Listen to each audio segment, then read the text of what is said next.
हे बच्चा, good evening. कैसे हो आप लोग? आई होप आपकी पढ़ाई अच्छी चल रही होगी। हम लोग solution of triangle based PYQ को डिस्कस कर रहे थे और कई सारे पार्ट डिस्कस कर लिए हैं। इस बात को ध्यान में रखना है कि हम लोग जो फंडामेंटल रिक्वायरमेंट है, जो बेसिक्स है, वो हम लोगों ने पहले ही कंसेप्ट में पढ़ रखा है। तो नए नए फॉर्मूलेज भी अगर डिराइव करना पड़ा, नए नए कंसेप्ट भी बिल्ड करना पड़ा, तो हम लोग सिर्फ पीवाईक्यू के बेसिस पे ही उसको बिल्ड कर रहे हैं। और जो भी कंसेप्ट बिल्ड हो रहा है, जो भी आइडेंटिटीज बिल्ड हो रहे हैं, वो हम फर्दर किसी भी क्वेश्चन में उसका इस्तेमाल भी कर सकते हैं। और अगर इन दैट सेंस अगर मान लो आपको याद भी ना रहे, तो भी आपको एटलीस्ट कंसेप्ट पता होना चाहिए किस प्रोसीजर से हम आगे मूव करके नए नए कंसेप्ट को या फिर नए नए आइडेंटिटीज को डिराइव कर सके। तो इसी बात को ध्यान में रखते हुए हम क्वेश्चन स्टार्ट करते हैं। तो ये आज का हमारा पहला क्वेश्चन है कि for a regular polygon let r and capital r be the radius of inscribed और सर्कमसेंटर, मतलब कि जो इन सेंटर होता है और सर्कम सेंटर उसका रेडियस है। ठीक है, सर्कम सर्कल ऐसे भी कंसीडर कर सकते हो। तो हमें इन कंडीशंस को चेक करना है कि इनमें कौन सा सही है, कौन सा गलत है। एट द सेम टाइम हमको ये भी फाइंड आउट करना है कि r प्लस आर क्या होगा। सो इस सारे स्टोरी के सारे मतलब क्वेश्चन को सॉल्व करने के लिए हमें एक कंसेप्ट की क्लैरिटी गेन करना बहुत जरूरी है, that is the regular polygon. Polygon का मतलब क्या होता है? पॉलीगन का मतलब होता है सिंपल, जिसमें एक ऐसा क्लोज स्ट्रक्चर जिसमें कई सारे साइड्स हो। ठीक है, इसको हम लोग बोल देंगे क्या? पॉलीगन। क्लियर है?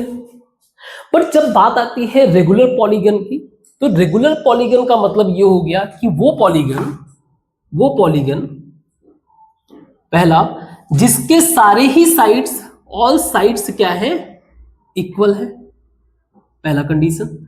और दूसरी कंडीशन की जिसके सारे interior angles, all interior angles, वो क्या है? इक्वल है। तो ऐसे अगर हम लोग एग्जांपल कंसीडर करें, तो जैसे कि इक्विलैटरल ट्राइंगल हो गया, इसके सारे ही साइड्स इक्वल हैं, और अगर आप अंदर के एंगल्स को फिगर आउट करोगे, देन इट्स व्हाटएवर 60 डिग्री या जो भी आपको पता है। इसके अलावा स्क्वायर, सारे ही साइड्स इक्वल है, सारे एंगल।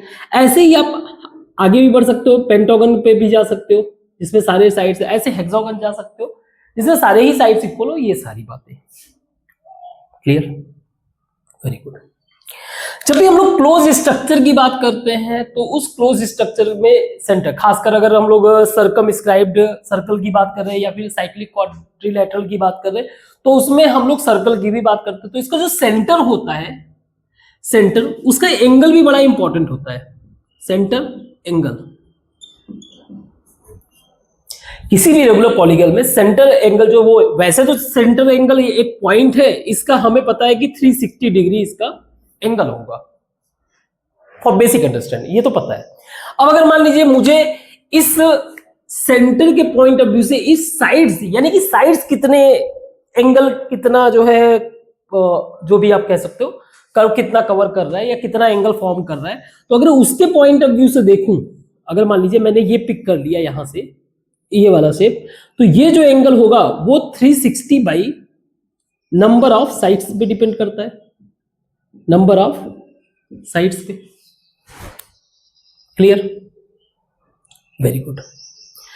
अब जैसे रेगुलर पॉलीगन में ही बात करें, तो एग्जांपल के लिए हम लोग सिंपल एक इक्विलैटरल ट्राइंगल लेते हैं।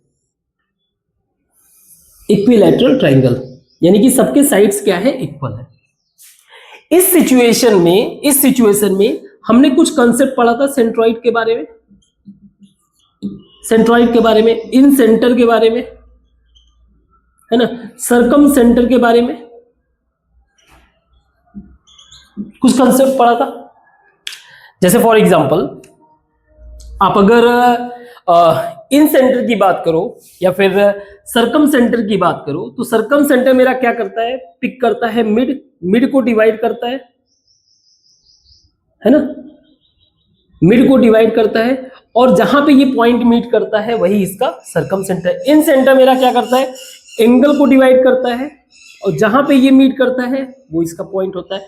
और सेंट्रॉइड मेरा मिड पॉइंट को आपके वर्टिसेस से मिलाकर, सारे वर्टिसेस जहां पे मीट करते हैं वो हमारा, ये बेसिक अंडरस्टैंडिंग हमें पता है, वही हमारा क्या होता है? सेंटर होता है।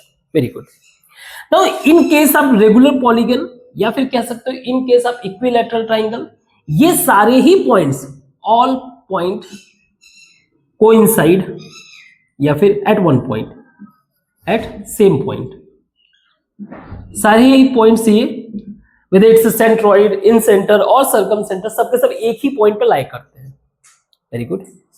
तो हम लोग कुछ रेगुलर पॉलीगन फिगर आउट करने की कोशिश करते हैं। तो जैसे मान लीजिए ये मेरा आपका सेंटर है, यहां से यहां तक का डिस्टेंस हमें पता है स्मॉल आर होगा, ये यहां तक का डिस्टेंस कैपिटल आर होगा, और अगर मान लीजिए ये कैपिटल, ये ए है साइड मेरा, ये एंगल ए, तो ये मेरा हो जाएगा a/2। क्लियर। नाउ कहानी आती है सिर्फ यहां का एंगल। ये जो एंगल है, ये जो एंगल है, एंगल O, ये एंगल है, ये मेरा एंगल क्या होगा, this will be 360 by n। अब n के साइड्स अगर यही मेरा जो है क्या बन जाए, अगर यही मेरा स्क्वायर बन गया तो मैं n/4 कर दूंगा।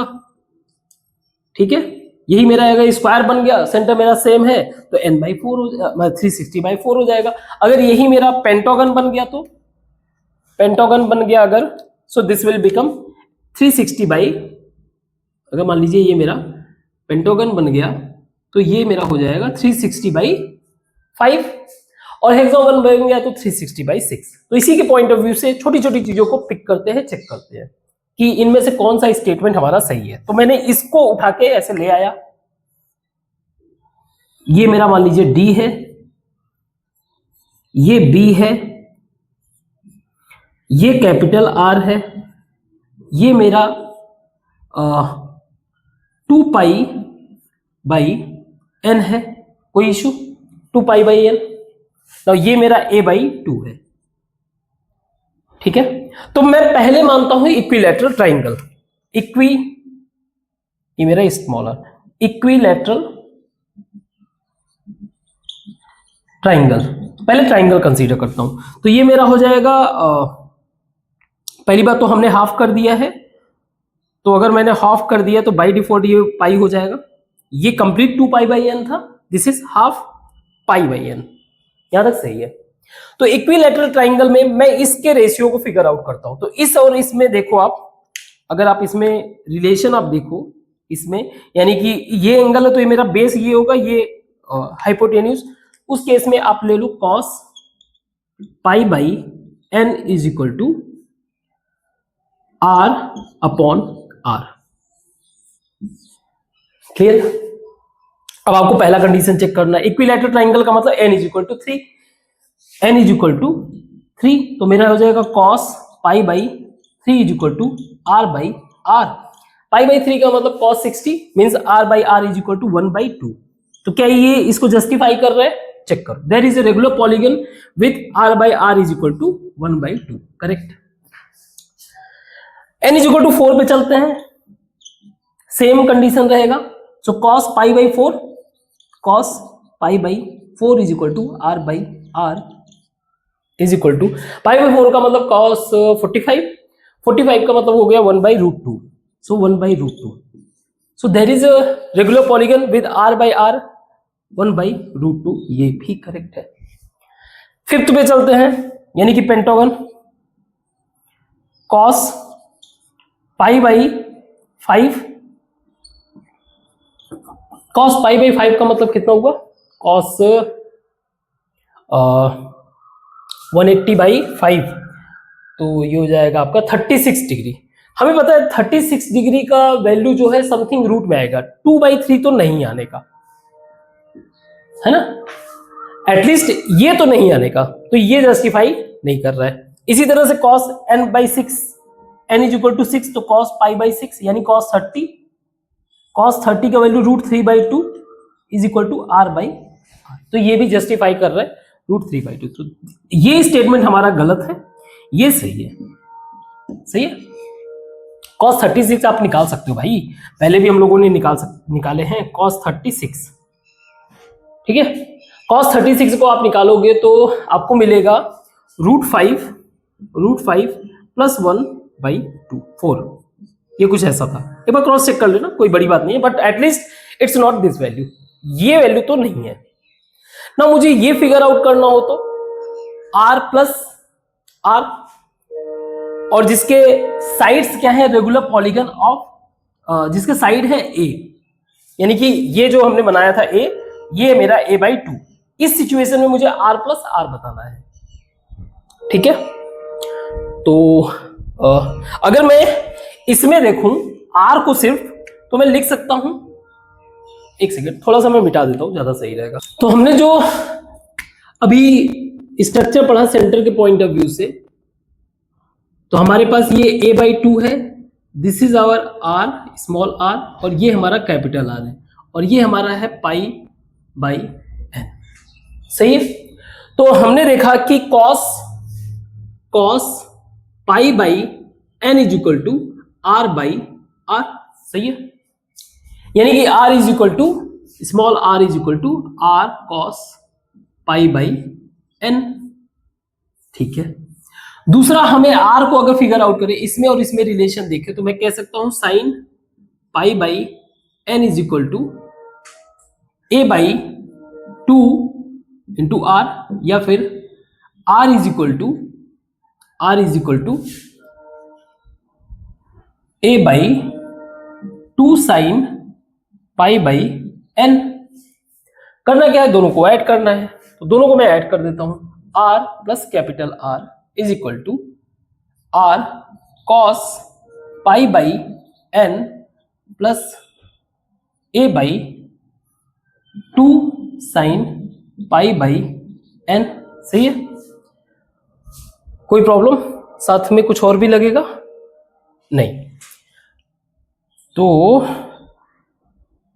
एक सेकेंड, मैं r की जगह ये वैल्यू रख सकता हूं ना, ये वैल्यू तो रख सकता हूं मैं r की जगह, तो मैं डायरेक्ट r की जगह यही वैल्यू रख देता हूं, a/2 sin π/n, सही है।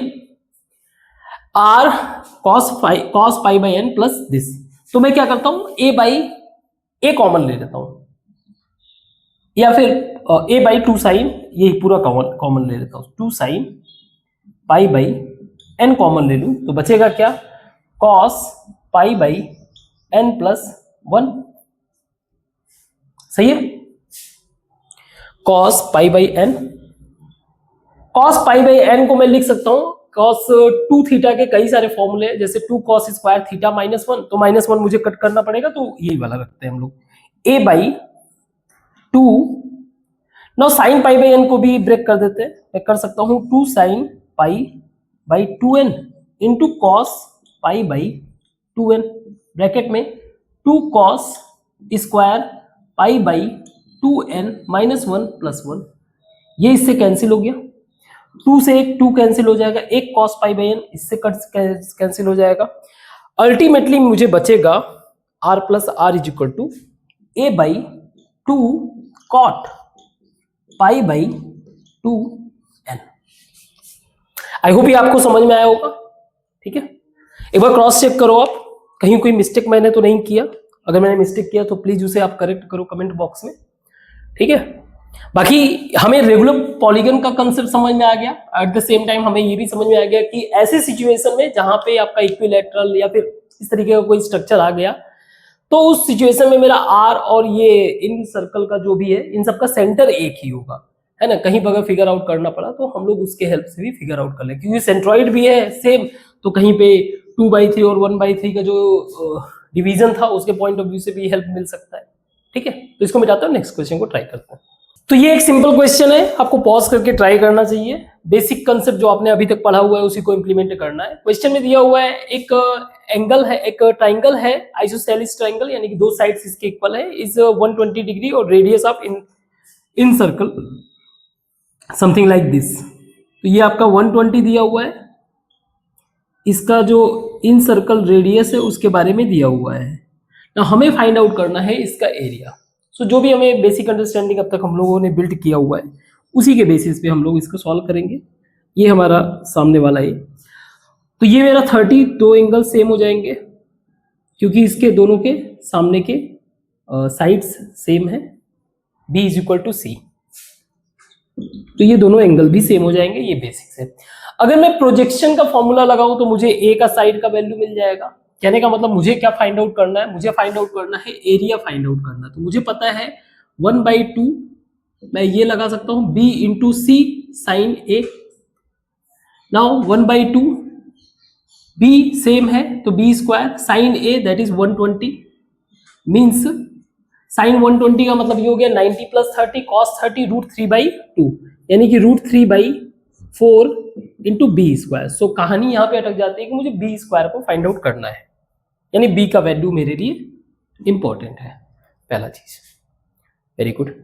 हमें पता है कि जो इन सर्कल रेडियस होता है और सेमी सर्कल उसको अगर मैं रिलेट करूं तो वो डेल्टा के इक्वल होता है। इसका मतलब क्या है कि r दैट इज √3 का value √3 into S A plus B plus c/2 is equal to area that is this √3/4 into B square. So √3 cancel कर दो, ठीक है, 2 का इधर मल्टीप्लाई कर दो, ये 2 इससे कैंसिल हो जाएगा। मैं इसको लिख सकता हूं 2a प्लस 2b is equal to √3b square, यानी कि √3 तो पहले से कैंसिल हो गया, सॉरी b स्क्वायर, तो b square is equal to 2a plus 4b। अब मुझे चाहिए एक a वेरिएबल, एक तरीके का वेरिएबल है, इसका भी वैल्यू नहीं पता। अगर ये पता चल जाए तो मुझे b का वैल्यू पता चल जाएगा और ये फाइंड आउट हो जाएगा। मैं अगर a पे फोकस करूं, it's a kind of side है मेरा, जिसको मैं प्रोजेक्शन पॉइंट ऑफ व्यू से ये कह सकता हूं कि a मेरा is equal to c cos 30 plus b cos 30। कोई डाउट? आप वैसे भी देख लो, अगर आप ट्राइंगल के पॉइंट ऑफ व्यू से देखोगे तो ये अगर एंगल है तो बेस व्हाटएवर मान लीजिए ये x है, ये y और a मेरा x प्लस वाई है। तो अगर आप x को देखो इस ट्राइंगल में, बेस बाई हाइपोटेन्यूज तो x by c into cos 30, इस पॉइंट ऑफ व्यू से हमने रख दिया। नाउ c और b दोनों ही सेम है, in that situation we can say कि 2b cos 30 या फिर 2b √3/2 या √3b। तो डायरेक्ट मैं यहां पे एक ही जगह √3 रख देता हूं, है ना, √3। तो ये हो जाएगा मेरा b square is equal to 2√3b plus 4b, और b को देखो आप कॉमन हो जाएगा तो एक b कैंसिल हो जाएगा, मुझे b is equal to 2√3 plus 4।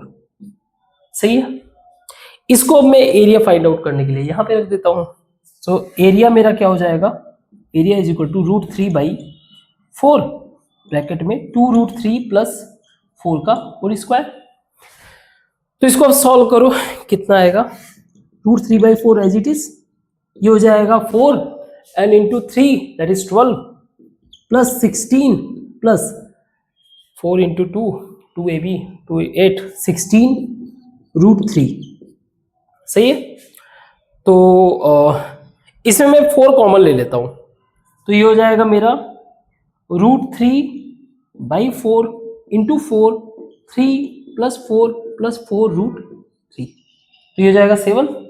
4 से 4 कैंसिल, 3 का अंदर मल्टीप्लाई कर दूं, सो अंदर हो जाएगा मेरा 7 √3 प्लस 12। ये मेरा आंसर है।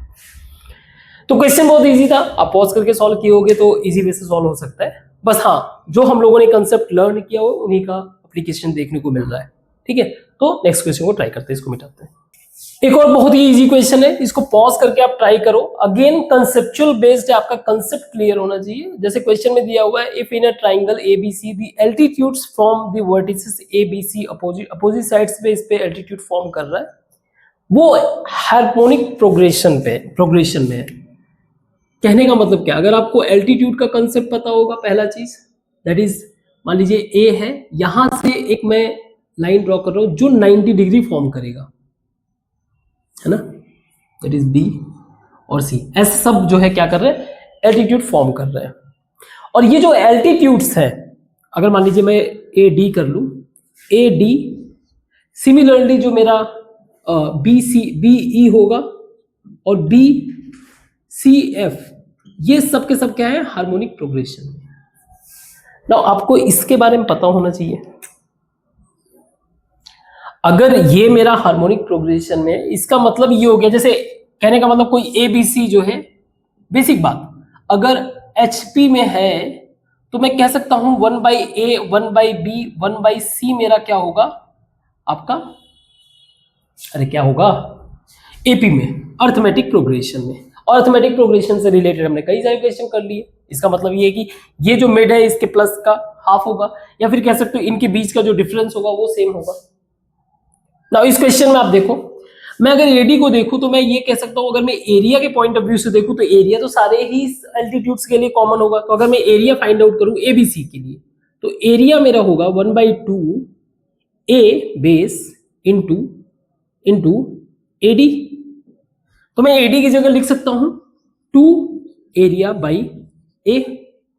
ऐसे ही B वाले केस में 2 एरिया बाई B, ऐसे ही 2 एरिया बाई C। अब क्योंकि ये कांस्टेंट है तो इसको छोड़ दो, मैं इसके पॉइंट ऑफ व्यू से बोल सकता हूं कि 1/A 1/B और 1/C मेरा क्या है, हार्मोनिक प्रोग्रेशन में। मुझे इसके बारे में बताना है, साइन ए कॉस। इसका मतलब ये हो गया, ये रिप्रेजेंट कर रहा है कि मेरा ABC मेरा AP में है, अर्थमेटिक प्रोग्रेशन में। Very good. हमें पता है कि जो साइड्स है ट्राइंगल के केस में, जो मेरा साइड है वो डायरेक्टली प्रोपोर्शनल है एंगल ऑफ साइन एंगल के, साइन रूल के हिसाब से। इसका मतलब अगर ये अर्थमेटिक प्रोग्रेशन में है तो ये भी क्या होंगे, अर्थमेटिक। बेसिक कहने का मतलब जो हमारा कंसेप्चुअल अंडरस्टैंडिंग है वो ना सिर्फ हमारा क्लियर होना चाहिए, एट द सेम टाइम हमें अप्लाई करना भी आना चाहिए। In this way we can easily solve such kind of questions. ठीक है, इजी था। अगेन 2 कंसेप्ट रिक्वायरमेंट थे, एक तो एल्टीट्यूड वाला कंसेप्ट जो हम लोगों ने क्लियर कर रखा है पहले से ही, और दूसरा हमारा HP, कहां गया, हाँ HP का कंसेप्ट। तो ये सारी चीजें क्लियर होनी चाहिए। ठीक है, इसको मिटाते हैं, नेक्स्ट क्वेश्चन को ट्राई करते हैं। इन 2 क्वेश्चन को आप ट्राई करो, ये भी क्वेश्चंस बहुत इजी हैं, बट अगेन इसमें बेसिक कंसेप्ट की जरूरत है, ज्यादा कुछ एक्स्ट्रा नहीं करना है। आप एक बार पॉज करके ट्राई करो। आई होप कि आपने ट्राई किया होगा। क्वेश्चन सॉल्व करने की कोशिश करते हैं। नाउ क्वेश्चन दिया हुआ है, इन ए ट्राइंगल ABC जिसमें C मेरा क्या है, π/2 यानी कि 90 डिग्री। तो हमारा राइट एंगल ट्राइंगल वाला कंसेप्ट है CAB, और अगर मैं साइड्स कहूं तो ये मेरा मान लीजिए B और ये A हो गया। ठीक, क्योंकि राइट एंगल ट्राइंगल है तो बहुत सारी चीजें इस्तेमाल होगा। पहले आते हैं सर्कम रेडियस पे। तो ऑब्वियस सी बात है, इसके मिड पे हमें क्या करना है, एक परपेंडिकुलर लाइन ड्रॉ करना है। यहां से ऐसे ही मिड पे परपेंडिकुलर लाइन ड्रॉ करता है, तो ये जहां पे ये मैच करता है ये पॉइंट होता है जहां से हम सर्कल ड्रॉ करेंगे जो हर एक वर्टिसेस को टच कर रहा है। ये तो पता है। इसका मतलब क्या है कि जो मेरा R है बेसिकली C/2 है, क्योंकि ये मिड पे करता है। आप चाहो तो कैलकुलेट कर सकते हो। ठीक है, यानी कि C मेरा क्या हो गया, 2R। ठीक है, हमें वैल्यू बताना है 2R प्लस 2R का। इसके अंदर हमारा इन सर्कल भी है, उसके रिलेशन को भी फाइंड आउट करता है कि उसका ABC के फॉर्म में किस तरीके का रिलेशन है। तो हमें पता है कि small r into S is equal to delta, यानी कि स्मॉल r इंटू एस यानी कि A plus B plus C/2 is equal to 1/2 base A into height B। इसका मतलब 2 से 2 कैंसिल हो गया, R मुझे मिल गया AB upon A plus B plus C। इसको भी क्या मैं थोड़ा सा एडजस्ट कर सकता हूं इस वैल्यू को, यानी कि AB upon A plus B plus C। So look, अगर आप, क्योंकि ये राइट एंगल ट्राइंगल है, अगर आप C ट्राइंगल को ऑब्जर्व करो तो मैं लिख सकता हूं पाइथागोरस के पॉइंट ऑफ व्यू से C² is equal to A² plus B²। तो इसको यहां पे प्लेस करने के लिए मैं क्या करता हूं, A plus B minus C से मल्टीप्लाई करता हूं ऊपर नीचे। अगेन ये सारी चीजें प्रैक्टिस से, यही अप्रोच होता है कि ये सब चीजें अचानक से माइंड में नहीं आएगा। जितना ज्यादा प्रैक्टिस करोगे, जब आप अप्रोच समझ जाओगे कहां पे क्या चीज प्लेस करना है, तो अपने आप समझ में आ जाएगा। सो this is AB, A plus B minus C by, एक ब्रैकेट में A प्लस B, दूसरे में A माइनस B, यानी कि मैं इसको ऐसे लिख दे रहा हूं A प्लस B का होल स्क्वायर माइनस C का स्क्वायर। नाउ A प्लस B का होल स्क्वायर मैं लिख सकता हूं इसको as R is equal to AB A plus B minus C by A square plus B square plus 2AB minus C square. Now look at this, minus C square and A plus B square, A square plus B square, this is C square, ये दोनों आपस में क्या हो जाएंगे, cancel. बचेगा क्या, A B यहां से कैंसिल हो गया, बचेगा क्या, a plus B minus c by 2। Again अगर मुझे 2r फाइंड आउट करना है, क्योंकि अल्टीमेटली मुझे वही वैल्यू पुट करना है, तो मैंने 2r अगर फाइंड आउट करूं तो मैं लिख सकता हूं 2r is equal to 2r is equal to 2r is equal to a plus B minus c. मुझे क्या फाइंड आउट करना है, 2r plus plus 2 capital R, यानी कि a plus B minus C, 2r plus C cancel हो गया, ये value आ रहा है a प्लस बी। समझ में आया, वेरी गुड। सो बेसिक्स जितने भी आपके इन्वॉल्व होते हैं उनमें जो भी कंसेप्ट आता है उन सबका यूटिलाइजेशन देखने को मिलता है। नाउ नेक्स्ट क्वेश्चन ये है कि the sides of a triangle, एक ट्राइंगल उसका साइड्स दिया हुआ है साइन अल्फा कॉस अल्फा, और ये साइड्स है जिसमें अल्फा हमारा पाई से जीरो से लेकर पाई बाई 2 यानी 90 डिग्री के बीच में लाई कर रहा है। तो हमें पता है 0 से 90 डिग्री का मतलब वैल्यू जो भी होगा वो 0 से 1 के बीच में होगा। हमें बताना है ग्रेटेस्ट एंगल। अब आप इसमें दिमाग थोड़ा सा लगाएं, मान लीजिए मेरा ए क्या है, ए मेरा है साइन अल्फा साइड में, बी मेरा है कॉस अल्फा सी मेरा है root 1 plus sine alpha cos alpha. अगर मान लीजिए मेरा ट्राइंगल कुछ ऐसा है, दिस इज सी, ये सी है मेरा, ये ए है, ये बी है, ये एंगल जो है ए स्मॉल ए, इसके सामने वाला ए, ये मेरा सी साइड और ये मेरा बी साइड, ये बेसिक हमने पढ़ा हुआ है। अगर मुझे सी एंगल पता करना है, मुझे पता है कि इसमें 1 प्लस है तो यही सबसे बड़ा वैल्यू होगा, ठीक है, बाय डिफॉल्ट, क्योंकि साइन रूल कोसाइन रूल ये सारी चीजें पता है, कोसाइन बस अपोजिट रहता है साइन वाले में, तो हम लोग ये मान के चलते हैं कि हमारा सी वाला सबसे बड़ा है। अब मुझे सी वाले को वैल्यू रखना, तो मैं क्या करता हूं, सी स्क्वायर कर देता हूं। क्यों करता हूं अभी समझ में आ जाएगा, बी स्क्वायर ए स्क्वायर, सही है, सबको स्क्वायर कर देता हूं। तो मैंने क्या किया, डायरेक्ट जो है कॉस सी निकाल रहा हूं, ये हो जाएगा मेरा B square plus A square minus C square by 2ab। सीधे सीधे वैल्यू रखो, sine square alpha plus cos square alpha minus 1 plus sine alpha into cos alpha upon 2ab, का मतलब साइन अल्फा कॉस अल्फा रखना है, 2 sine alpha cos alpha. अब ये value तो 1 हो गया, so this is cos C is equal to 1 minus sine alpha into cos alpha by 2 sine alpha cos alpha. इससे ये कैंसिल हो गया, इससे ये कैंसिल हो गया, this is -1/2 and this is -1/2 means it is showing that the cos 120 degree. इसका मतलब जो हमारा ग्रेटेस्ट एंगल है इस ट्राइंगल के लिए, हमारा जो है सी क्या है, ग्रेटेस्ट एंगल है जिसका वैल्यू क्या है 120 डिग्री। अगेन बेसिक था, इजी क्वेश्चन था, बट इंपॉर्टेंट क्या था कि आप किस अप्रोच को फाइंड आउट मतलब फॉलो करते हो, ठीक है। दैट इज द रीजन मैं हमेशा कहता हूँ क्वेश्चन सॉल्व करते वक्त कंसेप्ट के अलावा जो ज्यादा इंपॉर्टेंट होता है वो होता है अप्रोच। अगर आपको अप्रोच नहीं पता, आपको मेथड पता है, तो आप भटकते रहोगे। आपको कंसेप्ट पता है, आपको अप्रोच नहीं पता तो भटकते रहोगे, वो नहीं करना है, ठीक है। इसको मिटाते हो, आगे ट्राई करते हैं। अगेन इन क्वेश्चंस को आप ट्राई करो पॉज करके, इजी क्वेश्चंस है। जैसे क्वेश्चन नंबर 1 है हमारा, इसमें find the in centre coordinate find करना है in a triangle with vertices, ये दिया हुआ है 0 0 2 0 एंड 1। तो मान लीजिए एक मेरा वर्टिसेस ये है जो कि 0 0 है, दूसरा है मेरा 2 पे, दैट इज 2 0, और तीसरा कहीं मेरा है 1 और √3 पे, ठीक है। मतलब ये जो पॉइंट है ये कोऑर्डिनेट्स कहाँ जा रहा है, ये 1 का कोऑर्डिनेट है। अगर मैं इस पे पॉइंट फोकस करूं तो ये 1 0, सही है।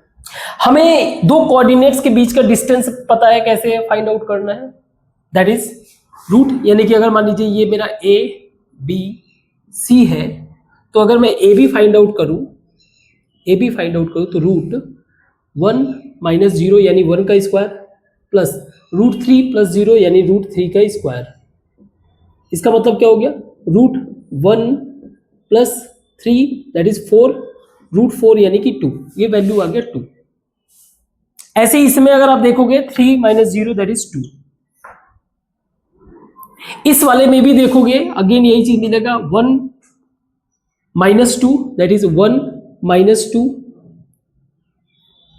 2 इसका होल स्क्वायर प्लस √3 माइनस 0 इसका होल स्क्वायर, अल्टीमेटली आपको मिलेगा √1 प्लस √3 यानी कि 3, √4 यानी कि ये भी 2 है, ये भी।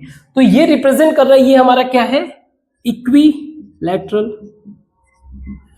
ट्राइंगल। और हमने पहले ये भी डिस्कस किया कि इक्विलैटरल या फिर रेगुलर पॉलीगन के केस में, इक्विलैटरल ट्राइंगल के केस में हमारे जो सेंट्रॉइड होंगे, सेंट्रॉइड, सर्कम सेंटर और इन सेंटर, ये सब के सब एक ही पॉइंट पे लाई करेंगे, ठीक है, एक ही। तो अगर मैं सर्कम सेंटर के बारे में बात करूं तो वो कहां पे लाई करता है, मिड पे, या फिर आप सेंट्रॉइड की बात कर लो, सेंट्रॉइड मिड पे लाई करता है, मीन्स यहां पे, मीन्स इसका x तो 1 मिल गया। लेकिन अगर मैं इसके बारे में बात करूं, इसके हाइट के पॉइंट ऑफ व्यू से, तो ऊपर का जो पार्ट है वो 2/3 होता है, जो कंप्लीट हाइट हो, और नीचे का पार्ट जो है 1/3 होता है। तो आप इसका कंप्लीट हाइट अगर आप देखो तो ये √3 दिया हुआ है। अगर मैं इसको मान लीजिए d, तो AD मुझे दे रहा है √3 वैल्यू, ये 0 है एक तरह से, 2 0 यहां पे लिखा हुआ है।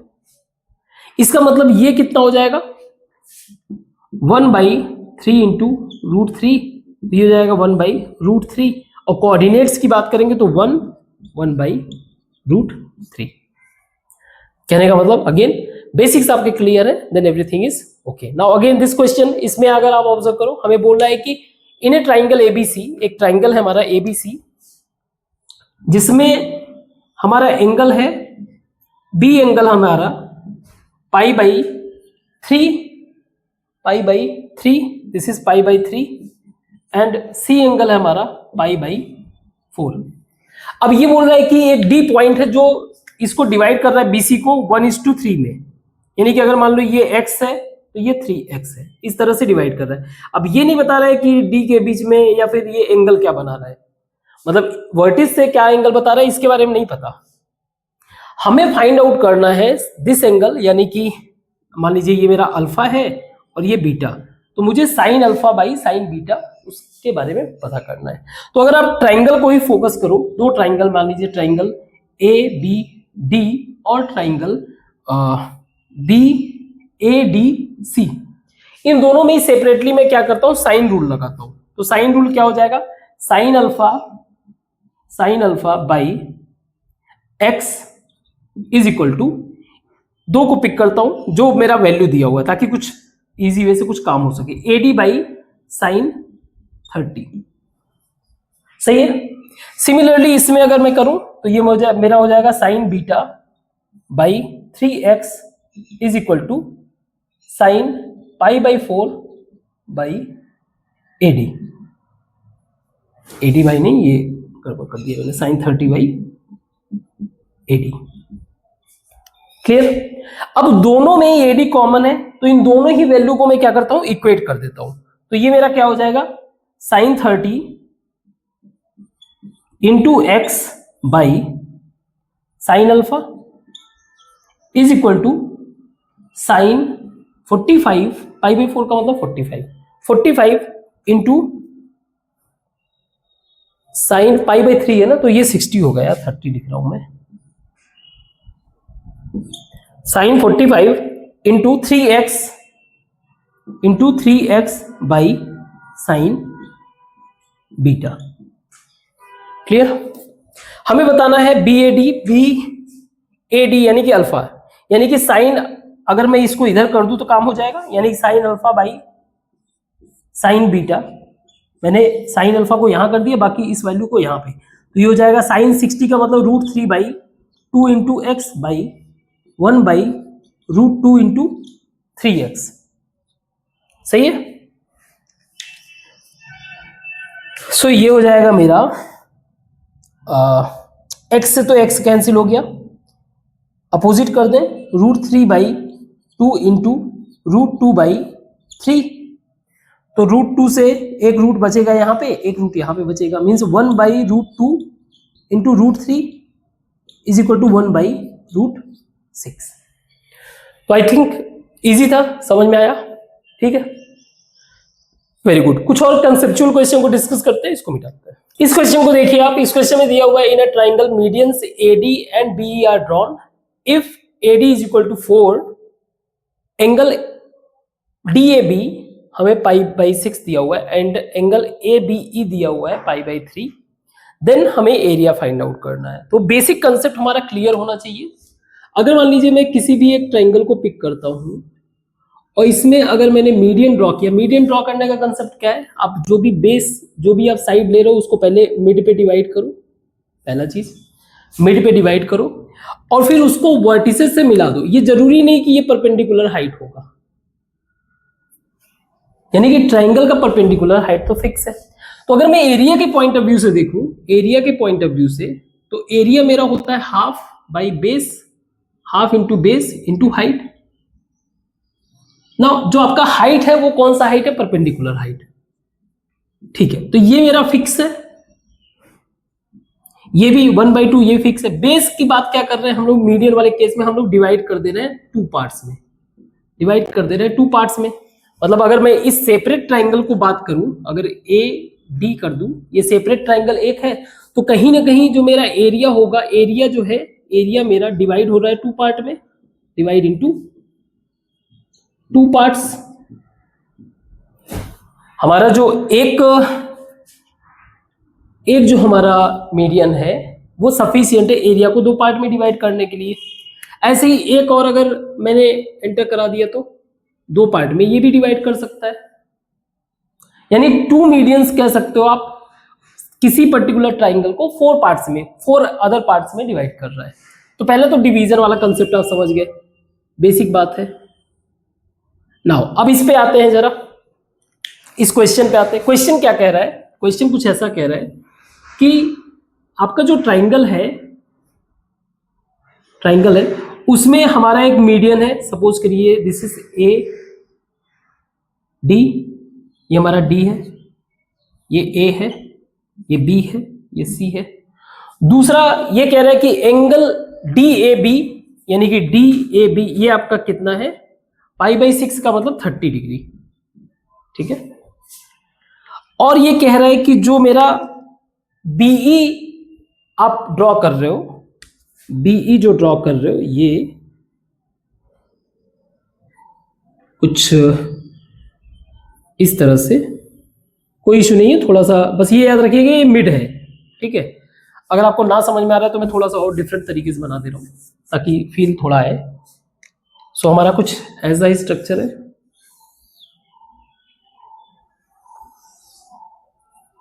ठीक है, दिस इज, ये कुछ है ऐसा। ठीक है,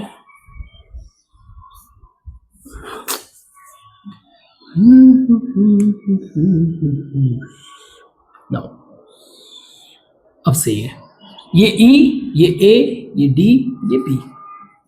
now this is 30 degree question में दिया हुआ है। क्वेश्चन में दिया हुआ है कि ABE ये कितना है? 60 डिग्री। तो बाय डिफॉल्ट ये मेरा कितना होगा? ये 90 डिग्री हो गया। तो समझने वाली बात ये है कि जब मैंने 2 जो साइड्स हैं इनके 2 पार्ट को लिया, ये वाला पोर्शन ये हमारे ट्राइंगल को एक पार्ट में डिवाइड कर रहा है। इसी तरह से जब मैं इस साइड वाले को ले लूंगा तो ये वाला एक पार्ट में डिवाइड करेगा, और इसी तरह से इस साइड को ले लूंगा तो ये एक पार्ट में डिवाइड करेगा। हमें AD का वैल्यू दिया हुआ है, AD का वैल्यू दिया हुआ है 4। तो मैं अगर मान लीजिए ये मेरा O पॉइंट है तो मैं AO निकाल सकता हूं। AO इज इक्वल टू ये 2/3 होगा, 2/3 AD का 2/3 पार्ट। तो अगर मैं कहूं मुझे एरिया क्योंकि फाइंड आउट करना, तो मैं एरिया के पॉइंट ऑफ व्यू से कह सकता हूं एरिया जो होगा ABC का दैट इज ABC, ये होगा 3 into area of AOB, area of AOB के। थोड़ा सा बस दिमाग लगाओ, अगर हमने इस चीज को कैच कर लिया बस सफिशिएंट है। तो एओबी का एरिया निकालना है। एओबी का एरिया क्या है, 1/2 base into perpendicular height. Now base क्या है इसका, 1/2 BO इंटू परपेंडिकुलर हाइट आपका AO, जो कि वैल्यू दिया हुआ है। BO का वैल्यू, इस ट्राइंगल को अगर मैं पिक करूं और cos 60 अगर देखूं तो बेस BO बाई परपेंडिकुलर नहीं, इसमें नहीं, tan 60 ले लो। tan 60 is equal to AO by BO, या फिर BO is equal to AO by tan 60। तो tan 60 का वैल्यू क्या होता है, sin 60 का वैल्यू √3 और cos 60 का वैल्यू 1/2, तो √3 हो जाता है, √3/2 1/2 तो √3 हो जाता है। AO का वैल्यू क्या है, 2/3 इंटू 4/√3, तो ये हो जाएगा मेरा 8/3√3। अब एक बार क्रॉस वेरीफाई करना, ठीक है, अगर कोई कैलकुलेशन मिस्टेक हो रहा हो। सो 1/2 BO मीन्स ये क्या हो जाएगा मेरा 1/2 BO, यानी कि 8/3√3 इंटू AO 2/3 इंटू 4, है ना। सो इससे कैंसिल हो गया, ये हो जाएगा 32/3√3। क्रॉस चेक करो जरा, सॉरी 9√3 सही है, 8 चौका 32 9, हाँ ठीक है। तो अब मुझे अगर एरिया ABC का फाइंड आउट करना हो तो ABC का एरिया यानी कि ABC, तो इसमें 3 का मल्टीप्लाई कर दो मैं AO में, तो 3 इंटू 32/9√3, तो इसको आप करोगे तो 32/3√3। और इसको आप फर्दर भी कर सकते हो। करना क्या है कि अगर आप √3 से ऊपर नीचे मल्टीप्लाई कर दो, इन that situation you will get 32√3/9, ये भी हो जाएगा। आई होप आपको समझ में आया।